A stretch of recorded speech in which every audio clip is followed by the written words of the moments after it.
Hello, and welcome back to Untold Wealth, the podcast where we share stories about wealth untold, interesting economic subjects, and just generally have a good time describing and delving in to the more interesting side of economics, which personally I think is all of it. I'm one of your hosts, Vince. And I'm Devon. Yeah, we'll get it a little bit more seamless someday, I'm sure. But yeah, welcome back. This is the ninth episode. We're nearing that double digit, which I'm very excited about. But even more so, I'm excited about the topic for this episode, which has had a bit of a roller coaster in terms of how we got here. The previous topic that we had in place of this, I think neither of us really wanted to talk about or really had much idea of what we're going to be talking about. We jotted it down and we came to the conclusion that this could work, this could be good. And then months passed and we couldn't really, think about how we're Yeah, going to tackle it. So it's in the think tank for now. We pushed it aside. We have plenty more, but that one, we'll bring it out when necessary. it needs time to mature like a fine wine. It needs to sit in the cask for a little bit longer. But not to hold everyone in suspense for too long, the subject line, the topic that we're going to be tackling today, is quite simply put the economics of video games. And as you said before we started recording, what I like about this is that it's quite a broad topic. Like, I feel like even though we have some idea of what the other person's going to talk about, there's a lot of room to play around with. And I'm very curious in which direction you went, since you seem very sure in the direction that I went with this. Okay, can this will prove to the audience that I'm not lying. Can I guess what you're about to speak about? Okay, yes. Okay, so when I sent Vince the text of what I thought this episode should be about, he was like, "Yes, let's do it. I already, I already have something interesting."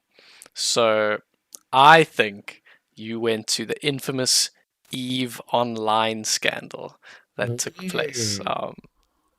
It doesn't sound like you did. It sounds like I was wrong. But Eve Online is kind of the quintessential when anyone thinks of economies in video games. They look at Eve Online, which is this MMO, not really MMORPG, but you create starships and stuff like that.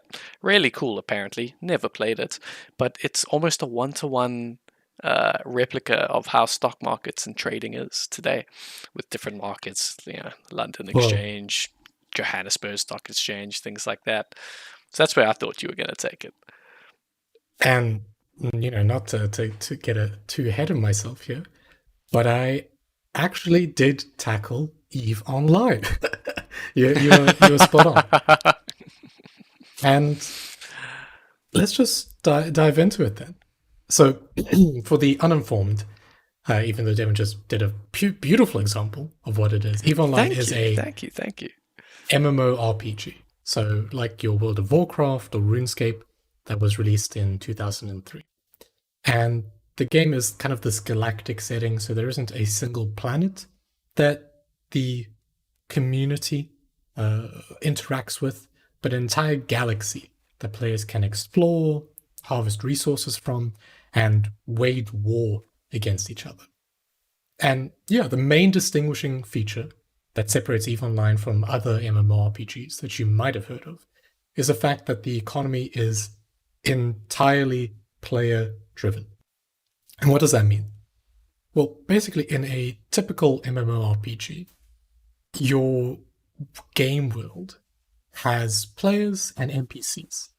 And the NPCs usually act as, in addition to other things, merchants that provide players with items, materials, etc. to, get the new piece of armor to tackle that raid boss. But in EVE Online, that responsibility of actually having resources and using items and materials and everything is entirely taken on by the players. So the players are in charge of mining each resource that they procure, using those resources to craft items, and then using those items to make spaceships, space stations, ammunition, weapons, and everything else that is used by the players in the game. And when you combine that idea with the fact that EVE Online has this thriving player base consisting of about like an average of 25,000 players online per day, that's in the past year. I think it was even more in previous years. You essentially get a simulated economy, something that the developers of the game, CCP, actively encourage. And I I think feel they like have an in-house economist, if I'm not mistaken. Like I think they have some economists on staff that just like manage the game from that standpoint. I think I'm about to bring some things up that I think gives that statement a lot of credit. Okay. But just outlining that, I feel like doesn't really do this game world justice and just how awesome of a simulated economy that occurs within it. So I wanted to kind of, I suppose, just kind of outline the main ideas of it, share some stories, and then also share some things for you, Devon, and also throw it in the show notes that I found super, super cool. But to kind of take a step back here, the main crux of EVE Online and this game world that the players live in and work in and fight in is actually the same as the real world economy. What do you do when you have scarce resources, but then endless things to spend those resources on? And in the 15 plus years that EVE Online has been around, players have worked together in almost like a frightening level of community. Empires have formed, like large guilds of players have formed and divided up this galaxy world that they play in into very kind of tenuous sectors. And when I say empires, I mean it. Like players have to take on professions, what you'd imagine like a galactic government body would have. From scalpers who try and scout out like trading opportunities, regional traders who trade between factions and districts, players who just extract ore and gas and then become this kind of cog of the production cycle, producing and making ships, blueprints, and more. And the community is extremely serious about it. Yeah, this is one of the things I wanted to show you. Here's a graph of the roles that new players can be, or at least what the community deems a good role for players to undertake as soon as they like enter into the game. And I'm gonna throw this into like the description or the show notes or whatever for our listeners to check out as well. But I wanted to get your impression of this as well. All right, opening her up. Jamie, pull that up. Oh yeah, I've seen this graph before. Nah, that's a lot. Do you want? How about you try to explain this graph to people? Okay, so Maybe they can't see it. so if you're not looking at it right now, the graph is essentially divided into two parts, a top and a bottom. The top part is kind of PvP focused, and the bottom half is PvE focused. And listed here are like a bunch of positions that you can possibly do. And it kind of looks like what you'd imagine a company structure to work. There's logistics, like in the hauling department, there's like mining operations, there's like education, and there's kind of like a innovation, like research and development, as well as like making the vast structures that exist in the game, as well as Dude, if you look at there's a community section with with a bunch of out of game job descriptions, official forum managers, community subreddits, fit theory crafting. I don't know what does fit mean. It's probably an acronym for something, but they've got jobs out insane. of game. And that's really quite astounding that there are players, hundreds of players more than likely, all participating in each of these roles to form these large guilds that are made up of thousands of players at a time. And yeah, they ally themselves with each other, forming these massive factions that control certain points of this in-game galaxy for their resources. They farm And them. Yeah, sorry, Vince. One thing I think you should also touch on is that the reason why a lot of these people go to such extent for this game is because doing things in this game, because there's so many people that play it, there's real world cash incentive for them to do well in this. They can sell ships to other people wanting to get into the game, sell accounts and things like that. Real world value is generated by them making ships or doing their job correctly in this game with the currency they get from trading. It's agreed. madness, Like honestly. that sort of things, I think, from my research, is not really encouraged by CCP. Like they have essentially like a way for you to buy things in game, and then through the market, that in-game item that you bought, it's kind of like a premium subscription or whatever, can be sold within the players. But I think you're very correct in the fact that there's a lot of degeneracy and a lot of underhandedness, I suppose, that goes into this game that could potentially yield some profits. But before we get there, I want to mention something that you also brought up, was the fact that like there's some bribery. These factions are almost like recruiters. Whenever a new player joins, they offer them like ships to be a part of their guild as long as they run like certain jobs for them or trade with other factions. And of course, one of the biggest parts of the game, and I think what it's most known for, is the fact that these factions can actively war against each other. And that's a part that I haven't really touched on. The fact that these EVE Online players regularly amass thousands and thousands of people to attack the borders of other factions, claiming trade ports and other critical resources.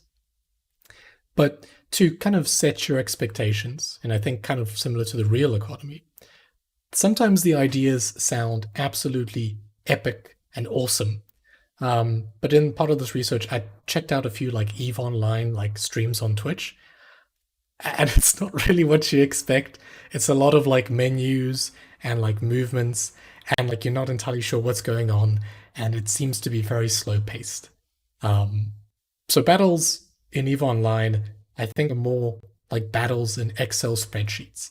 You're calculating the pluses and minuses and the complex interactions of the market and trying to essentially outvalue the faction that you're fighting, or like taking a loss to commit a heavy counterattack elsewhere in the galaxy. And there's a lot of resources that these large factions can use to keep track of this. Keep track of like resource inflation, the amount of trades that goes on, and other market statistics. And that economist that you mentioned likely being on the team, I definitely agree. Because there's this thing that happens every month called the monthly economic report that is made No for the way, players. dude. Take a Oh look my at this goodness. and just Oh, there's another scroll. one. No bloody way. Production versus destruction versus mining reports, summary of key economic figures by region, asteroid ore volume mined over time. Oh my, it goes on and on. It's Oh massive. my, no way. This isn't one dude, man. That's a bunch of dudes. Or ladies. But what the hell? That's really cool. Do yourself a favor and click that link down below because that's mind blowing. I knew about it, like I knew of it. This is an extent that, I couldn't fathom. Yeah, there's a consumer price index for each resource to see how it's like how it's been inflating over time, whether like it's too many things to really count. And the more you scroll, the more you look, and it's astounding, to be entirely honest. It really blew my mind when I saw this. But if you go down to the very bottom, or at least closer and closer to the bottom, there's kind of like a graph that has almost like a few like dots on it. Would you mind reading the title of that Yes. one? So there's a few graphs with dots on it, but like the large one at the bubbles. very bottom. Okay, largest battle in the Kaldari state A little above that. versus the. All right. There's a lot of graphs, guys. Give me give me some time. Okay, here we go. Largest main bank thefts, largest reserve bank thefts. Those ones. Yes. Because there's more Oh to my this god. game than just space battles, economic bureaucracy, and like big galactic corporations. Like in the real world, the amount of like Ponzi schemes, uprising, various degenerate activities, thefts, and plenty more to mention occur. And here's one of my favorite quotes from someone in the EVE online community. Unfortunately, I don't have the username of the individual, but they said the UN designed EVE to keep a generation of Stalins and Hitlers busy in basements across the globe rather than developing into genocidal dictators. This can't get any better. It can't. It's too good. What the hell? The UN. Yeah. It's It makes insane. sense. Makes sense. It's probably So some genocidal genocidal leaders amongst these players. In game, of course, in game.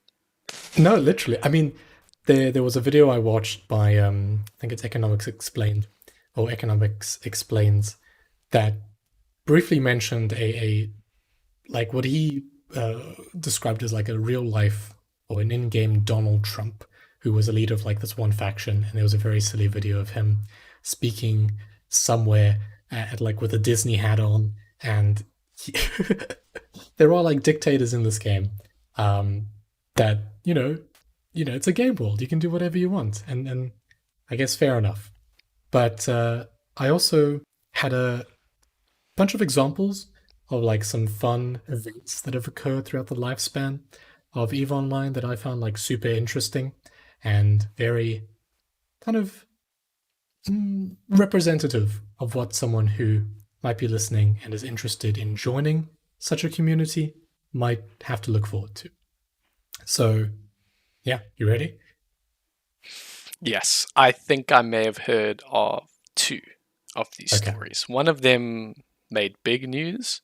One of them blew up as well. Yeah, I think I may have heard of them, but please Okay. go Well, on. if I don't mention them, please do tell me. But the very first one, Sure. kind of chronologically here, happened in 2005, called the Guiding Hand Social Club Heist. Does that ring a bell? Is that the one you were thinking of? It could be. I just Okay. the names aren't ringing a bell, but the actual story probably will. But go on. Let me describe it then. So, this was, in essence, a 10-month kind of like heist mission that a group of players, part of the Guiding Hand Social Club, undertook, where they infiltrated one of the larger corporations in the game.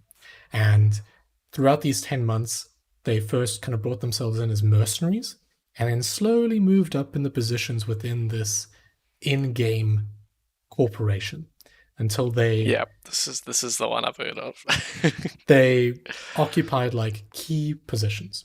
And they had a couple of like objectives here.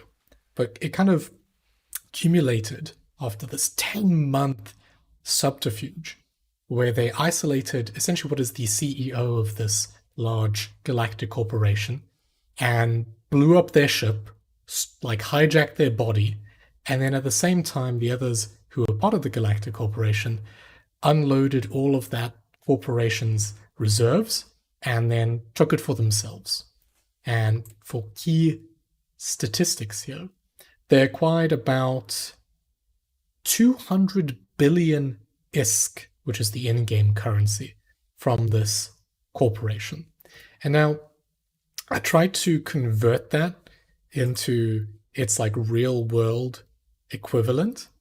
But since it's 2005 and the inflation in EVE Online has been astronomical, about like 10% per year, it wasn't that easy to do. But to kind of like give a rough estimate based on 2018 metrics, about 75 million ISK is worth maybe around $1, just to put that out there. So let me just do some quick maths here. 75 million ISK is a dollar. Yes. Million. And he stole 200 billion ISK? They stole 200 billion ISK. Yes, they did. Okay. Yeah, do that conversion for me. That's hard to do in your head.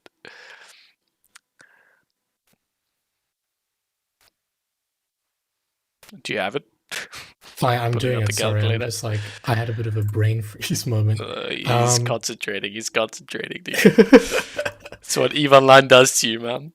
Makes you an Excel spreadsheet number cruncher.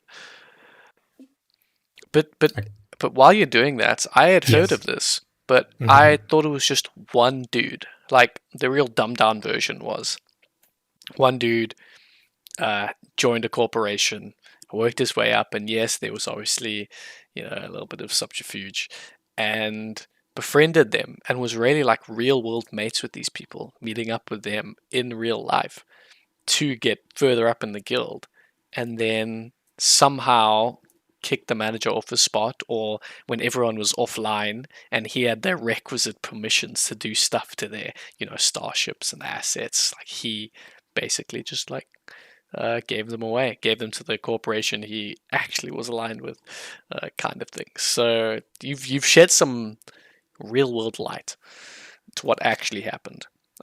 Maybe it's a little bit of both. Yeah, it really is. And the kind of PC game article that I read about this mentioned that there was one main guy, Istvan Shogatsu, I think. He was like the most notorious figure out of this heist. But they kind of believed that they needed to have more people, especially with the amount of players that made up this guild. So it was kind of a team effort for sure, but this mastermind of sorts was certainly at the forefront of things. I can't do simple math. I for some reason am like struggling to convert this. Okay. We'll leave the conversion down in the comments below. But yeah, okay. First story, subterfuge, and betrayal. Yes. What other stories do you have for us? Briefly touching on the other ones, there was also World War B, which saw essentially like a group of factions overthrowing like this large dominant power faction in the game. Just a bunch of scrappy factions coming together and overthrowing, I think it was called the Imperium, who have like their logo is like a smoking bee or something like that. And so they overthrew it and basically just like conquered quite important resources and territories that realigned the shifts or like the power economy in the game and the in-game economy itself, and just basically turned the system over its head. And this happened between 2016 and 2017. And yeah, the final thing is this event that has apparently been happening throughout multiple years called Burn Jita. From what I understand, Jita is like this trade hub that sits in close proximity to like the center of this in-game galaxy. The further out you get, the more dangerous it gets, but the more wealth of resources you can attain. But yeah, every year everyone bands together, and whenever there's like a trade ship that leaves Jita or goes into Jita, they just like shoot it down and disrupt the trade to this one market, which is fairly big, and which causes like extreme market disruptions and prices just kind of rapidly fluctuate. But hey, seems like a good time, nevertheless. But yeah, it's a way for the EVE Online economy to like feel interconnected, I suppose, just causing mass economic destruction. But that's amazing. Speaking of mass economic destruction, there's one. I mean, you mentioned it previously that there's ongoing battles and wars between these, galaxy-spanning mega corporations, which is cool. But that means that all our battles don't happen often. They small skirmishes on peripheries and that kind of thing. But I remember in high school, there was the biggest battle in Eve's history, Oh, which there's a few. There's like these mega colossus titans. They're called titans, yes. The biggest Eve the ship big and the ships, most yes. expensive, the big ones are called titans, right? And before this massive battle happened, you know, there's been large battles that involve maybe a few titans here and there, but the largest battle in Eve's history took place, and there were dozens of titans, and there were hundreds of small individual ships. And I think I remember reading some articles, and like thousands upon thousands of dollars was just lost, ships just destroyed. But gamers are gamers. Even if they knew they were kind of sending their ship to die, they wanted to be a part of Eve's history. So there's a whole lot of screenshots and videos of this massive battle taking place that very rarely ever happens, and everyone's just getting destroyed and blown up. And the battles aren't necessarily exciting, but the event was very exciting. And I just remember that was how I heard of Eve. I heard of it from this battle and this one clip I saw on Reddit. And I just thought, wow, that's really cool. Didn't want to get into it though. I was high school at the time, and even reading a few comments, you realize the game is a bit bigger than what you might have thought it was. But yeah, that's Yeah. how I heard of Eve, and I thought that was a pretty cool moment. I wish I did do some research as to how much was lost in that battle, but I went in a different direction to Vince, and I'm so glad you Just you one took on Eve. tertiary thing before you transition over. Just doing some quick research. I think this is more accurate as well, since the ratio that I was using to calculate is 2018, when this happened in 2005, and the economy is inflating so quickly. Apparently, they stole an equivalent, so 30 billion-esque, at that point in time, was around the equivalent of like maybe $16,000 if you converted it into like real money currency. And that's only 30 billion. You said they stole Exactly. 200 billion. Okay, so times that by, what is that, 6, 7-ish, and you have the amount of dollars that they stole. Yeah, and you can't call the police. It's just a game, bro. Oh man, So perfect. if I did say 200 billion, I'm a little bit mistaken. The damage figures are estimated to be about 30 billion-esque. Okay, so it was So around that's $16,000. 16,000, which, for 10 months is a pretty, for an in-game like economy, that seems quite lucrative, to be entirely honest. Wow. Well, that's the world of Eve, and the most complex in-game economy I think that has ever been developed, really. Definitely. But yeah, let's discuss what I thought of. So obviously, I said the topic to Vince, and I thought what direction I want to take it in. I went through some of the obvious candidates. Eve was up there. I thought about talking about loot boxes and monetization strategies, and not necessarily pay to win, but just monetization in general, and how that's had a giant resurgence in free-to-play games and even paid games, and just how devious and lucrative it is. I mean, the mobile games market is massive, and that's predominantly where it takes place. But that's not what interests me. You might find that very interesting, and I still do, but not really where I want to take it. I also thought about talking about how the distribution of games have changed from 1980s. I mean, and how those prices have fluctuated. You think back in the day, you used to buy a disc. You may have even bought a floppy drive, or maybe like a Nintendo. I think they called them like SD drives, something like that. I'd never cartridges. There we go. Thank you, cartridges. I never owned any Nintendo products, but no, I find what's most appealing about this topic is the in-game currency, or rather how the in-game economy works. And yes, from the EVE Online standpoint, where it's quite literally a mimicry of an economy, but I love it when games incentivize very difficult choices in their players such that they can have an engaging and thoughtful experience with how they distribute their resources among their XP, health bar, gold, all of those types of things. And I really love that. I mean, I've come from, both Vince and I have played games for a while. I'm not too sure what your extensive gaming history is. Mine has definitely revolved more around strategy games and competitive games. Very recently, I've gotten into some role playing games, but that's generally my history. And there's so many nuances to those games that until I researched it, I didn't know of. Well, I knew of, but didn't know there was such depth to it, right? So, I mean, firstly, I want to say that to those of you who don't think in-game economies are economies or anything like that, I'm going to say no, I don't think Yeah. so.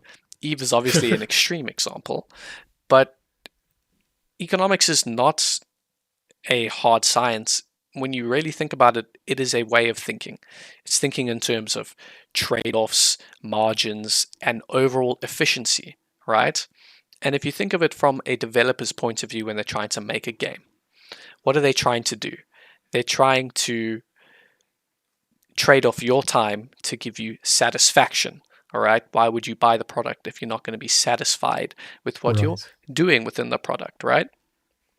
And this, I mean, you can go into some philosophical talks about it, as you can always do with economics, but it's a fine line between making something challenging and engaging or too easy and too hard, where you lose the player in the mix of the experience, right?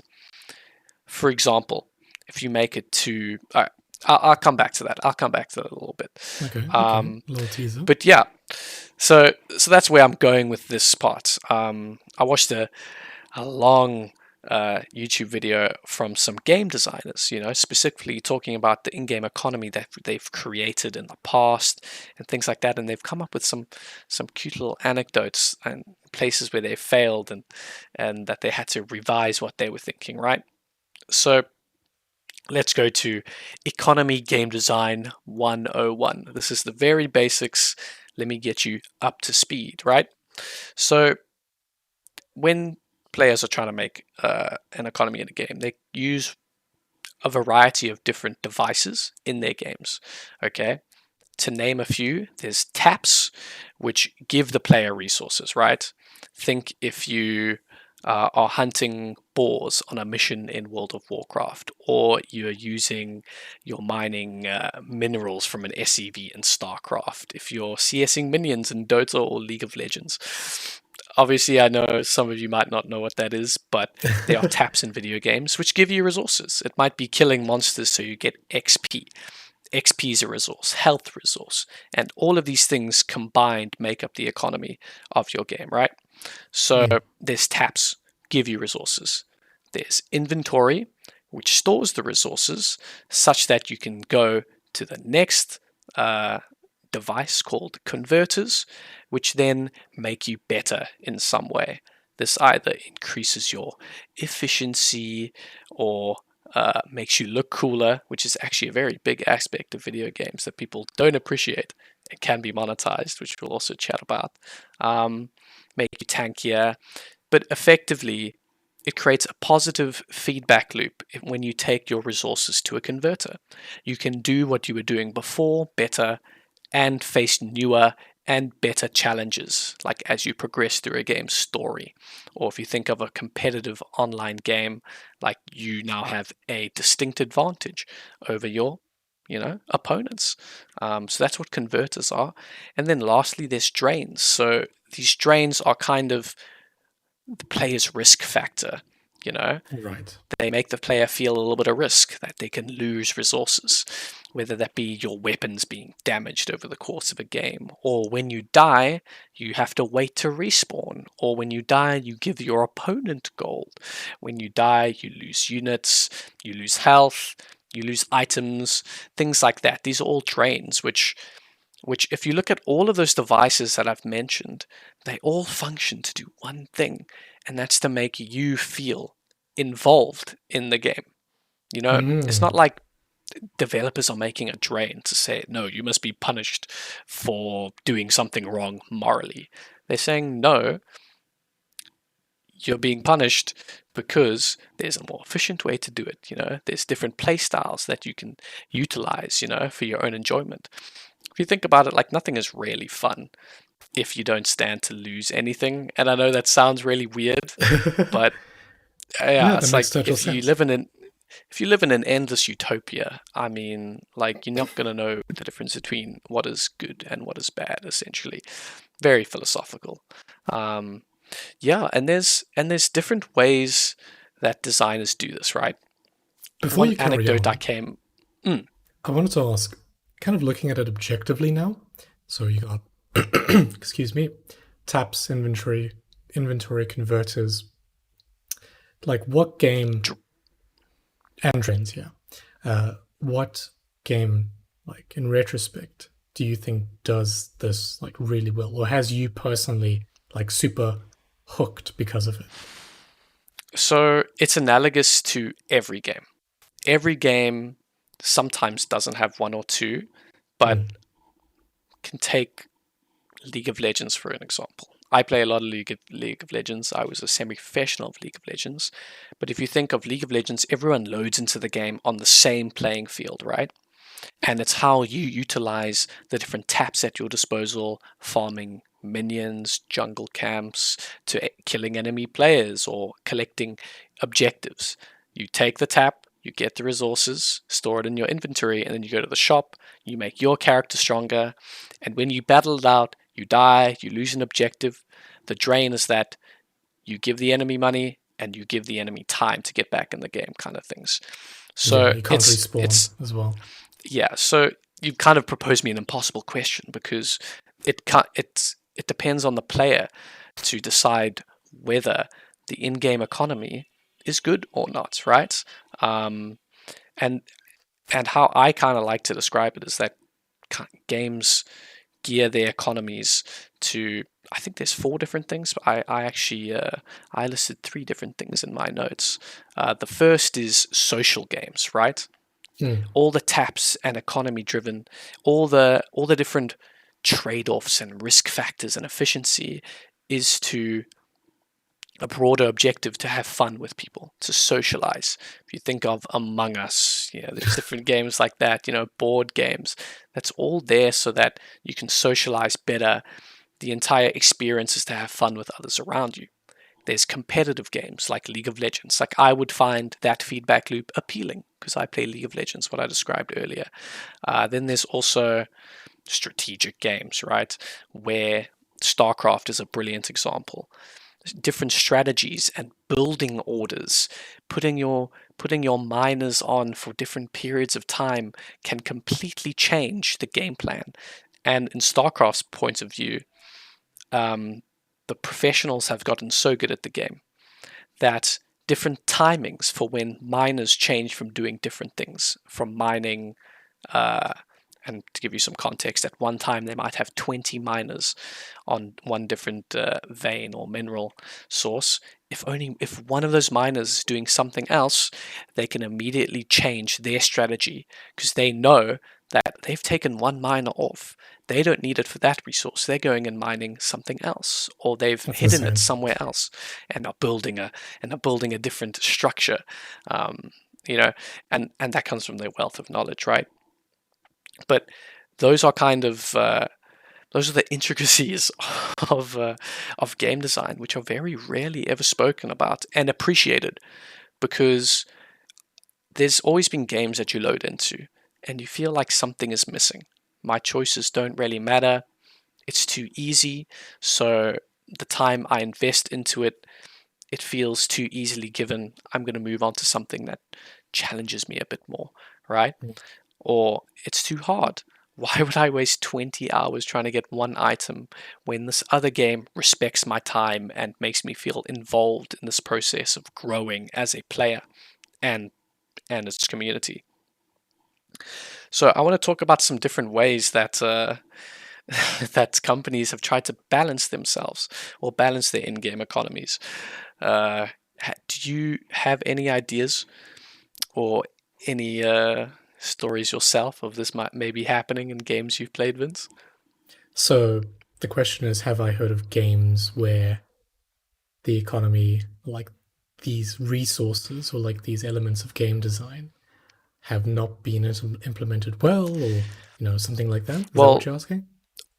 let's imagine there was a problem, Okay. and the developers sought to change the problem. So if you can think of an original problem and how they tried to solve it or failed to solve it, even Okay. better, can let me know. So But let me tell you about. Oh, you got one. Oh, I okay. I do was have gonna one. I was gonna give you some time to think. All right.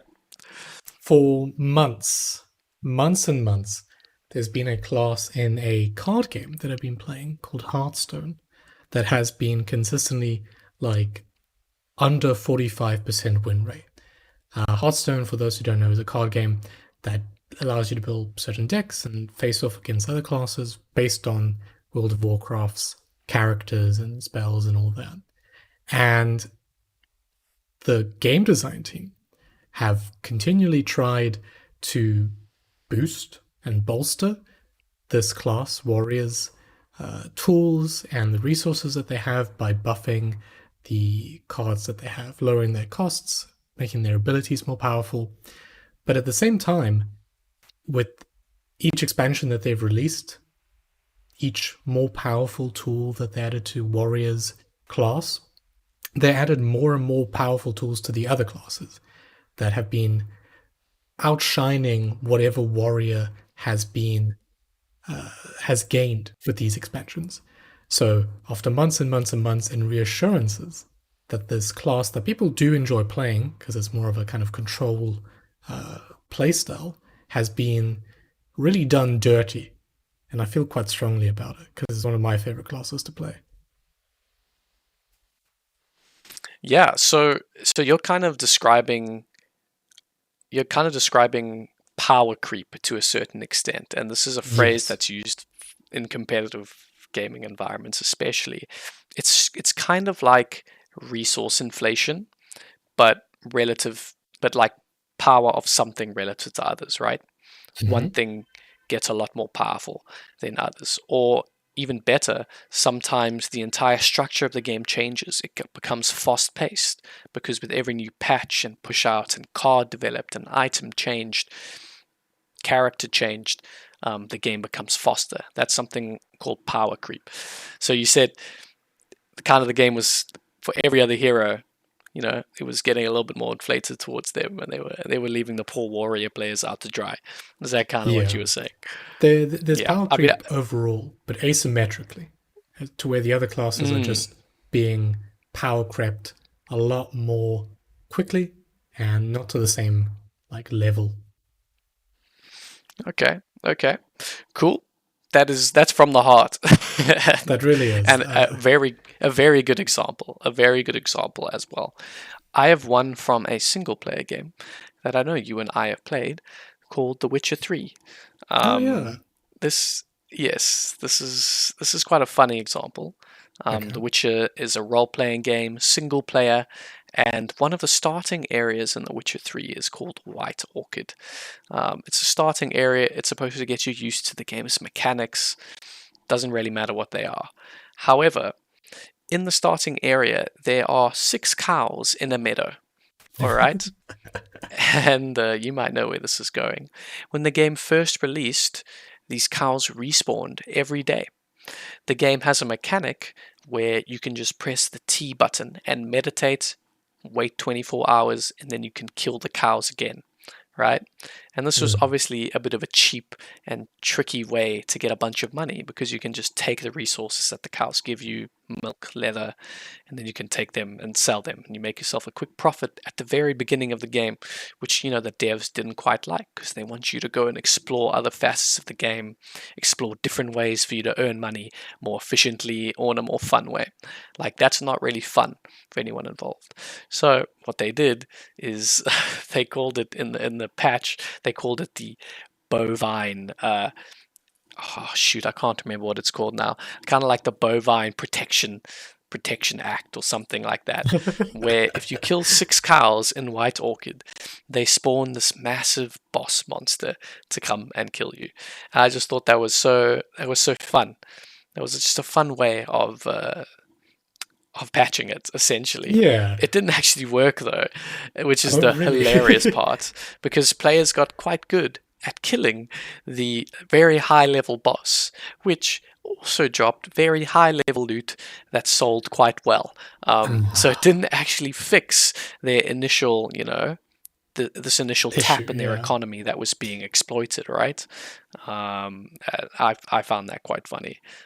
It's just like, because I'd even heard about it before I played The Witcher, and I did it, and I was like, "Whoa, this is really cool!" But I didn't know the history behind it. The I was history going to behind it was that commend, they had a leaky tap. yeah, I was going to actually commend the devs to be like, oh, you could have just kind of closed the tap so it's just dripping rather than like gushing gold, made the cows like worth less money. But I was going to be Mm, like, that's less fun.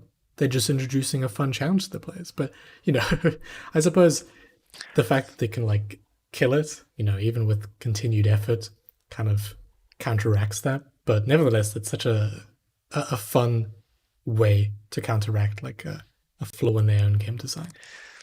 exactly, and so often it's very difficult to plug these holes, and that's where I feel that EVE Online's economy, in-game economies, are so analogous to real life because it really is hard to plug the inefficiencies. It's hard to plug the Yes. externalities that appear. Um, but at least in a game environment, no one's hurt. It's very controlled, and you can play around with the numbers and feel pretty good that no one's getting hurt. Maybe someone gets a little bit touched that their favorite item was. Um, you call it nerfing and bugging in games. Mm, If you nerf an item, you're making it weaker relative to others. If you buff an item, you're making it stronger.